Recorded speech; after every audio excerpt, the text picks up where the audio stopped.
అమెరికాలో ట్రంప్ పై వ్యతిరేకత పెరుగుతుంది. ఇటు ట్రంప్ పైన యుఎస్ ఆర్మీ మాజీ చీఫ్ ర్యాండీ జార్జ్ సంచలనమైన కామెంట్స్ చేశారు. ఒక పిచ్చోడు అమెరికా ఆర్మీని నడిపించబోతున్నాడంటూ జార్జ్ ఉద్దేశించి మాట్లాడాడు. ఇటు ట్రంప్ వల్ల అమెరికా సైన్యానికి సంబంధించిన క్రెడిబిలిటీ దెబ్బతినిందని ఫైర్ అవుతున్నాడు.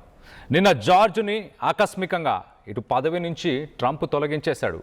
ఎలాంటి రీజన్ ఇవ్వట్లేదు, పబ్లిక్గా ప్రైవేట్గా ఎలాంటి ఎక్స్ప్లెనేషన్ లేదు. ఒక ఫోన్ కాల్ చేసి ఇమీడియట్గా తన కెరియర్ ఎండ్ అవ్వబోతున్న 1 సంవత్సరం ముందే రిటైర్ అవ్వాలంటూ ఇటు డిఫెన్స్ మినిస్టర్ తనని ప్రెషరైజ్ చేయడం, రాజీనామా చేయాలంటూ ఇటు జార్జ్కి రక్షణ మంత్రి హెక్సెత్ ఆదేశాలను జారీ చేశాడు.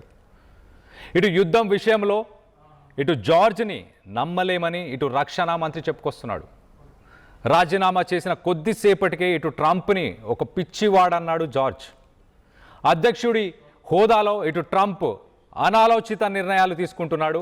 ఇటు ట్రంప్ వల్ల దేశాల మధ్య రిలేషన్స్ అన్నీ దెబ్బతిన్నాయి, ఆర్మీ క్రెడిబిలిటీ కూడా దెబ్బతినింది అంటూ చెప్పుకొచ్చే ప్రయత్నం చేశాడు.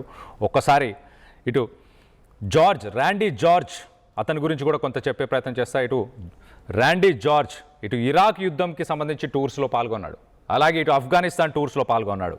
ఇప్పుడు అమెరికా ఇరాన్ పైన ఒక ల్యాండ్ అటాక్ చేయబోతున్న తరుణంలో మరి సడన్గా ఇతన్ని ఎందుకు తీసేశారు?